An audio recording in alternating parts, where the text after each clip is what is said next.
My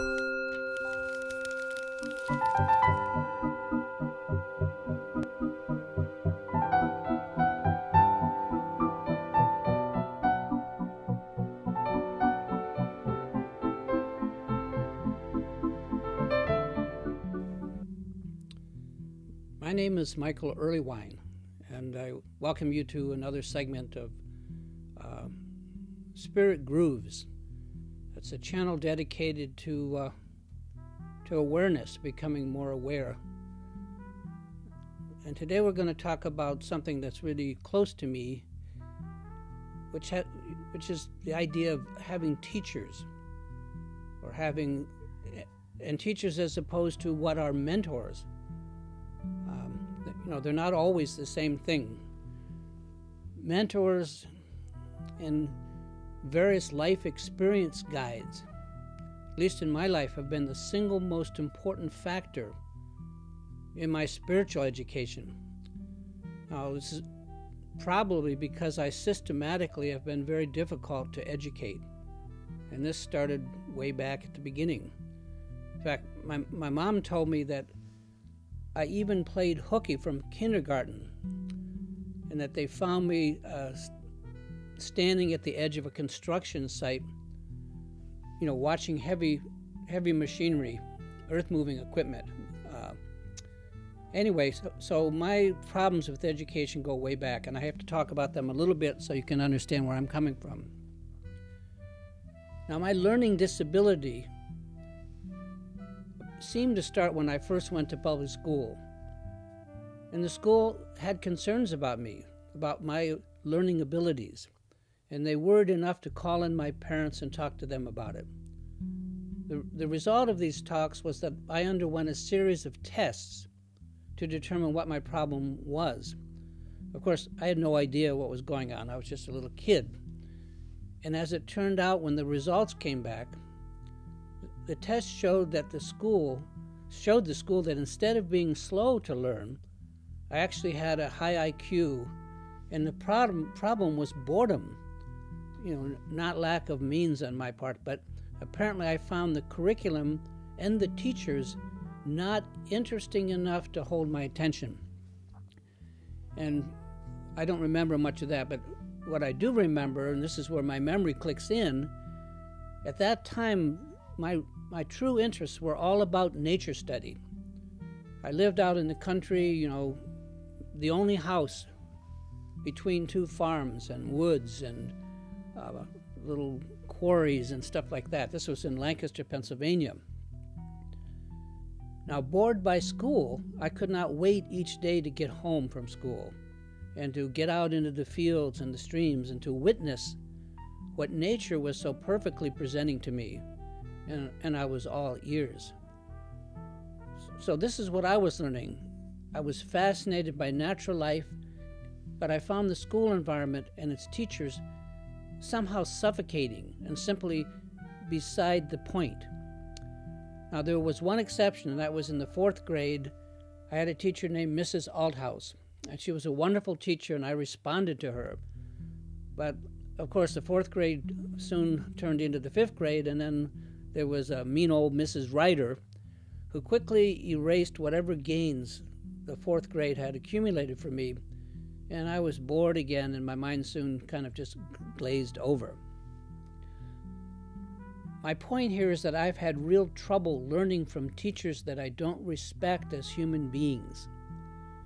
Now, don't ask me how a young kid makes these distinctions, because I can't tell you, but apparently I did. And if I fast forward the mindset from my childhood into my teens and my young adulthood, nothing changed. Indeed, I felt like a stranger in a strange land, and I found myself searching for mentors or for any kind of guidance, like an underwater swimmer might try to find air. Now, one serious problem that came from my alienation from most educational environments is that I was forced to decide for myself at an early age what was best for me. I was kind of just on my own. Of course, this makes sense, and the apathy and the boredom with many of my teachers made it imperative that it's all up to me to protect myself from them, from being like them or becoming like them. I didn't want to be like they were. And this was I wasn't thinking these things. It was more almost intuitive, instinctive. I didn't want to end up like they were because something in there was lifeless to me. So that had some unfortunate side effects. Now, perhaps the worst side effect was that I fell into the habit of judging on sight my teachers, and often just by their appearance or their demeanor, how they handled themselves, how they treated me or how they treated others, and so on. Of course, I had little choice, but in the long run it made things more difficult for me. I hadn't been trained or educated enough in what society wanted me to do. So I was in kind of a catch-22, sort of an infinite loop. I know now that I was wrong in my approach, that we cannot judge the value of a teacher on his or her appearance or personality, but only on whether we can learn from them. That's the long and the short of it. What this meant for me is that my mentors, most of them anyway, had to not only be able to teach me, and I had to be able to learn from them, but they also had to have the appearance of goodness, of wholesomeness, and all the other virtues that I had in my mind. But that this combination proved very hard to find. If a teacher that I encountered in school lacked these personal attributes, kindness, goodness, clarity, I was afraid to learn from them lest I might end up being just like them, taking on whatever I saw as their personal defects. And this became a huge handicap for me, especially time-wise. It set me back a long, long way. Had I been taught early on to measure a teacher only by whether or not I could learn from them, and not by their appearance or mannerisms, I would have been much better off. But that die must have been cast very early on. I should have focused on a teacher's ability to teach me and take careful note of whom I was able to learn from, rather than focus, as I did, on their personality, on their shortcomings. But I had somehow missed that lesson, and probably many others.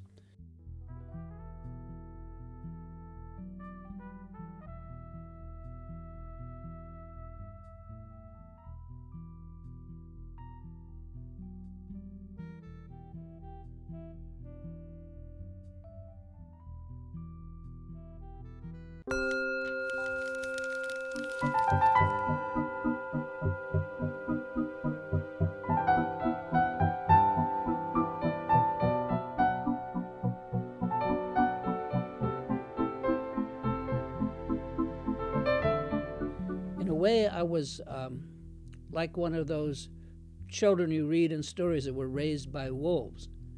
What I knew from life experience was almost exclusively what I was able to learn from Mother Nature. It was her rules that I took in, and not what society was suggesting that I learn. So I was kind of Mother Nature's wolf cub, and I did not trust educators I met unless they showed me a certain savvy, a certain life experience. Because of all this, I learned to be very, very careful at those which people that I would accept as a mentor or a teacher. But it was kind of already too late. In the end, I never even finished high school, and I chose instead to just go to the outside world and experience life for myself. But I did make one other effort, and probably more to please my parents and myself. Even though I had no high school diploma, I applied to be accepted at the University of Michigan as a freshman. And amazingly enough, after taking some tests and doing some courses and being interviewed, I was accepted. But that's the end of the good news. The problem was that once I became a college student, it only took me a few weeks to figure out and to verify that college professors were no better. In fact, often much worse than the teachers I'd encountered coming up through the middle school and stuff. It was basically the same old stuff, just in a fancier wrapper. So I left college on my own volition after only a few weeks because I decided that I could not, or certainly would not, try to learn from these folks. Apparently I had a very clear idea of just what I was looking for in a teacher, although how I had that I have no idea. And I really, really needed a mentor. My parents were really disappointed big time when I left college, and I apologize to them now for getting the hopes up and for the kind of roller coaster ride that I took them on.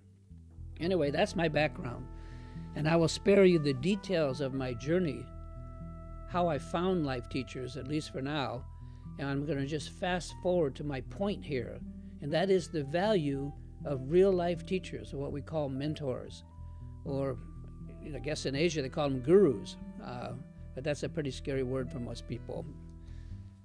But for me, a life teacher or mentor was a way forward, like the way for me to get to who I was going to become, into my future, almost like an open window.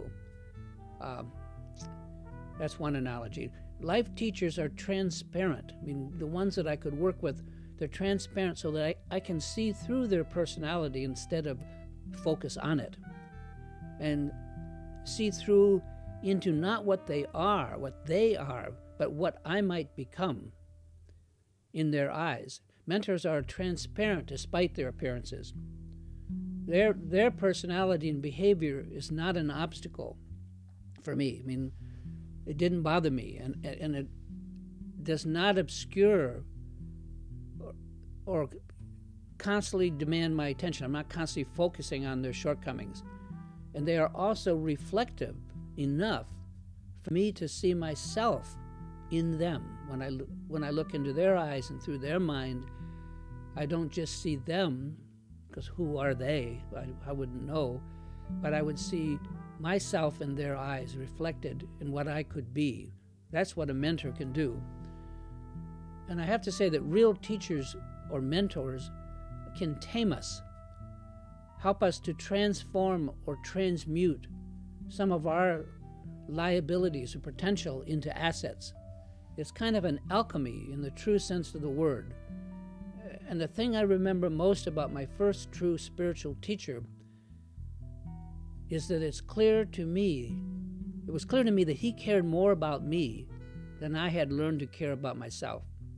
And that insight, realizing that someone actually cared for me, about helping me develop into a good thing and wanting nothing from me. This particular man was 82 years old. But that insight stopped me cold and allowed a kind of transfiguration within me to occur. And gradually my fear of other people's personalities that I had been frightened of kind of caught up with me and was gradually extinguished through knowing this mentor. Now, as the Tibetans say, it only takes one lighted match to end the darkness of 1,000 years. And I say that it only takes one mentor to end our search for ourselves. Someone who's a clear enough mirror for us to get a reflection, for us to see ourselves in them.